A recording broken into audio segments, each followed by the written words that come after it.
The news hit hard, like a punch to the gut. Lewis Hamilton, the 7-time world champion, was out in Q1 at Qatar, finishing a dismal 18th. It wasn't a crash, no engine blowing up in a puff of smoke, nothing dramatic like that. It was worse. It was the car, a deeply, fundamentally flawed car.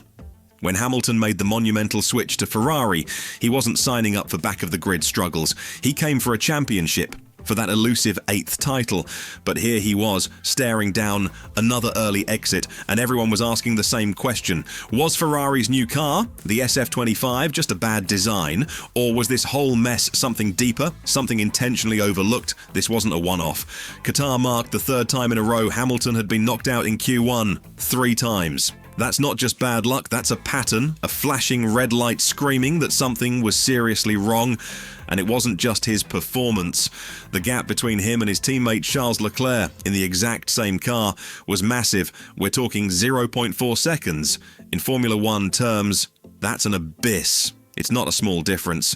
It's like they were driving different machines entirely. After the session, Hamilton's face told a story. It wasn't the usual anger or frustration you'd expect from a champion after a bad qualifying.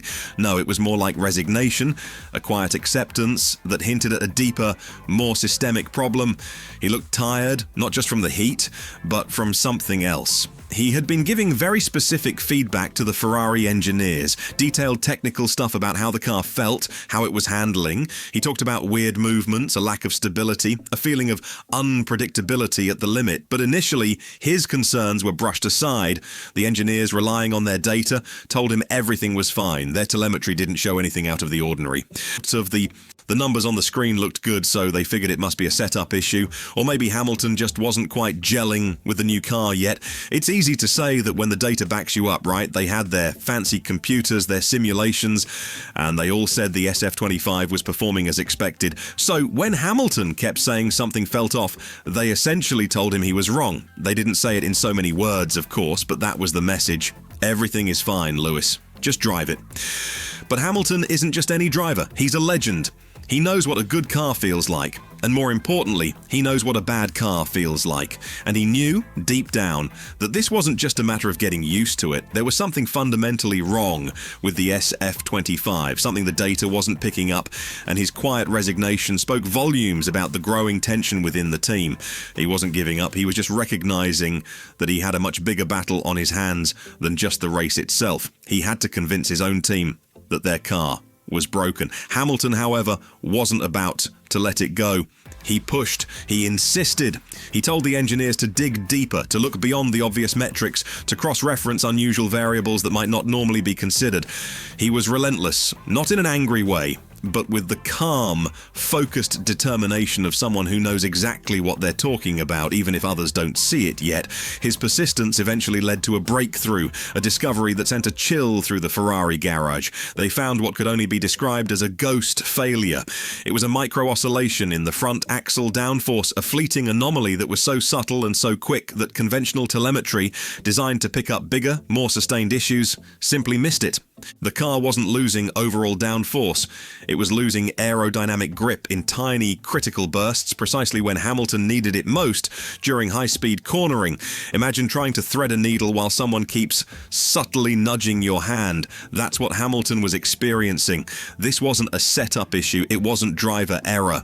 This was a fundamental flaw in the SF25's aerodynamic platform itself. Ferrari's engineers, now finally taking Hamilton's feedback seriously, went back to their wind tunnels and CFD models. They re-examined everything with a fine-tooth comb, looking for even the slightest deviation. And there it was. They discovered that the SF25's flaw was flexing under extreme lateral load at high speeds. We're talking millimeters of flex, tiny movements that were impossible to detect with real-time sensors or the human eye. But those few millimeters were enough to profoundly destabilize the car, especially at the aerodynamic knife edge where Hamilton pushed it.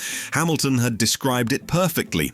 A sudden void, an aerodynamic hole in the car's front end. He felt the car suddenly lighten, lose its bite, and then regain it, all in a fraction of a second, but enough to make it unpredictable and impossible to trust at the limit. High-speed cameras and advanced sensors, brought in specifically to investigate his claims, confirmed it. The interaction between the front diffuser and the spoiler was causing localized lift loss under very specific conditions, the exact conditions Hamilton encountered when pushing hard. The realization was disturbing.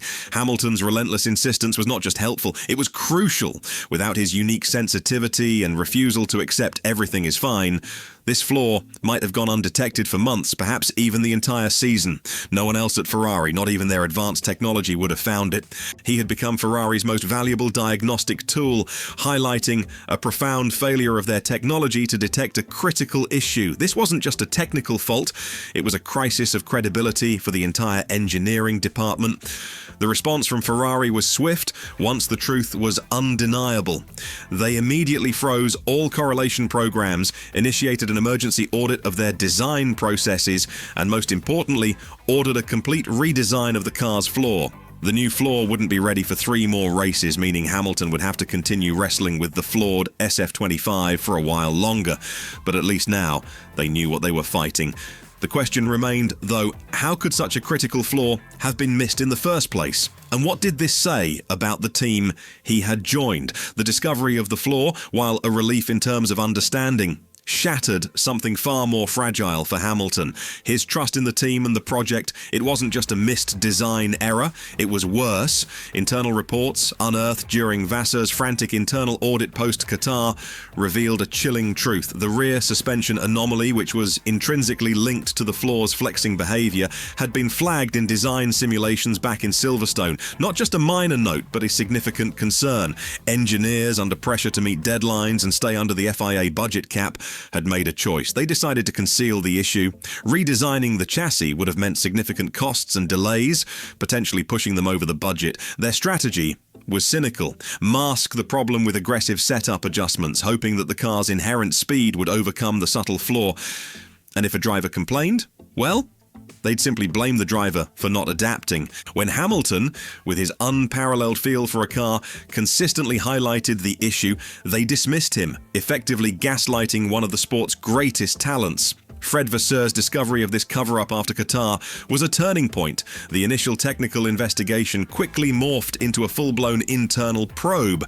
The result was swift and brutal. Several key engineers involved in the decision to hide the flaw were suspended, some even facing dismissal.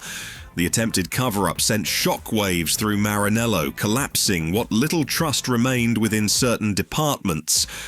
This wasn't just a technical setback, it was a deep betrayal of professional ethics and, more importantly, a betrayal of their new star driver.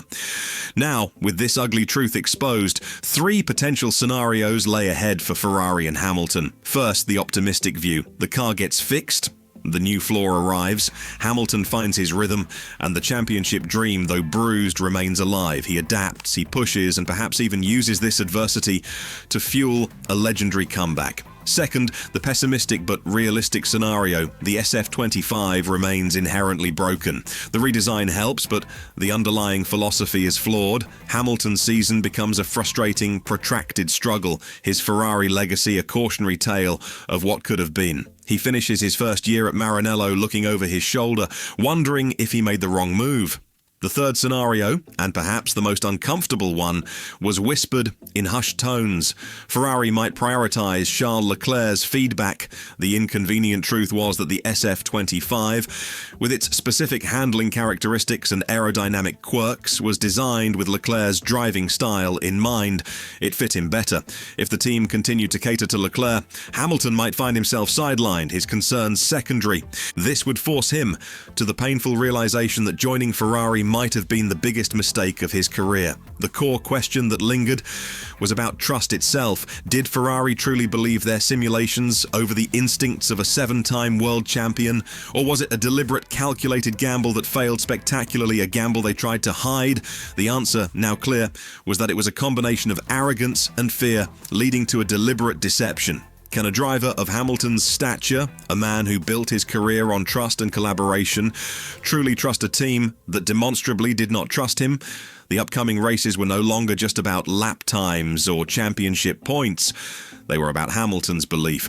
Could he still believe in the dream he had chased for so long, or would he simply be waiting for the end of a nightmare season? The whole situation begged the ultimate uncomfortable question. Was Ferrari actively sabotaging Hamilton? Or was this just the brutal, cutthroat reality of F1 politics, where self-preservation trumped all else, even at the cost of alienating a legend? The answer for now felt like a devastating blow to the spirit of racing.